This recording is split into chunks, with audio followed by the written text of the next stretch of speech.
रामपुर पदम senior secondary school में under 14 जिला स्तरीय खेलकूद प्रतियोगिता का समापन हो चुका है। इस प्रतियोगिता में मुख्य अतिथि के तौर पर भाजपा जिला के अध्यक्ष अजय श्याम पहुंचे।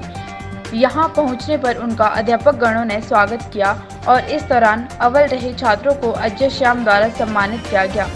इस दौरान छात्रों को संबोधित करते हुए अध्यक्ष अजय श्याम ने बताया कि आज हमारा देश लगातार शिक्षा के क्षेत्र में आगे बढ़ रहा है। उन्होंने बताया कि नई शिक्षा नीति और भी बेहतर है, जो आने वाले कल को छात्रों को बेहतरीन व गुणवत्ता के आधार पर शिक्षा प्रदान करेगी।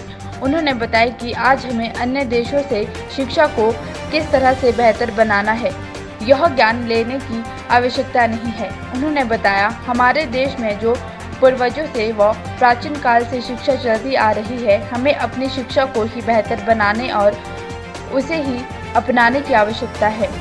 अजय श्याम ने कहा कि गुरु और शिष्य का रिश्ता बेहद पवित्र होता है, इसे बनाए रखना हमारा कर्तव्य बनता है।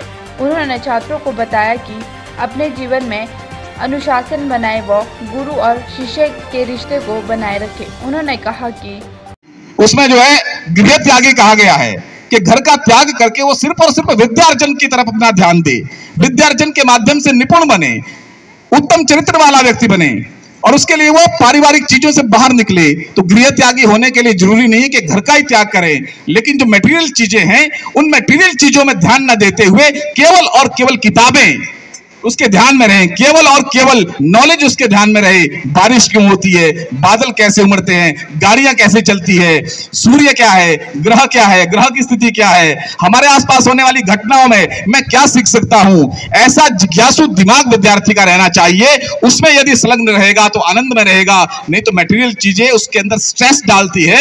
आसपास के जो आकर्षण है वो उसके एक स्ट्रेस का कारण बन रहे हैं। मोबाइल फोन पर एक्टिविटीज है वो उसके स्ट्रेस का कारण बन रही है।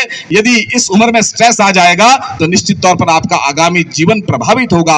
इसलिए केवल और केवल विद्यार्थी के विषय में जो 5 लक्षण हैं, उन 5 लक्षणों को आत्मसात करते हुए हमको अपने जीवन में आगे बढ़ना है। मैं इतना ही निवेदन करते हुए कि भारत का भाव और गुरु का शिष्य के प्रति एक आत्मीयता का भाव और बाहर जो हमारे अभिभावक हैं उनको भी अपने से ज्यादा गुरु पर विश्वास करते हुए अपने विद्यार्थी जीवन को उन्नयन की तरफ ले जाने वाला केवल और केवल गुरु है।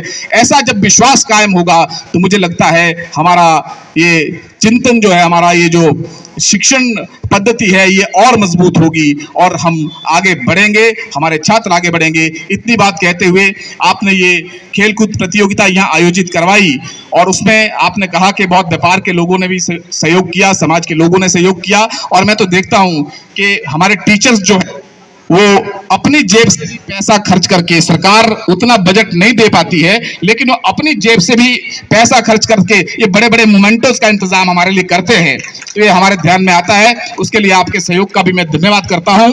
लेकिन मेरा एक निवेदन आपसे है कि मैं कई बार बहुत अवॉइड करता हूं कि पॉलिटिकल लोगों को शैक्षणिक संस्थाओं के कार्यक्रमों में बुलाने से ज्यादा बेटर होगा यदि आप शिक्षा के माध्यम से आगे बढ़े हुए जो लोग हैं। पॉलिटिकल फील्ड की एक ही कमी है कि यहाँ क्वालिफिकेशन की आवश्यकता नहीं है और हम मंच पर ऐसे लोगों को कई बार खड़ा कर दे जिनकी क्वालिफिकेशन के बारे में हम कुछ बोल नहीं पाए, जिनके बौद्धिक क्षमता के बारे में हम कुछ नहीं बोल पाए, केवल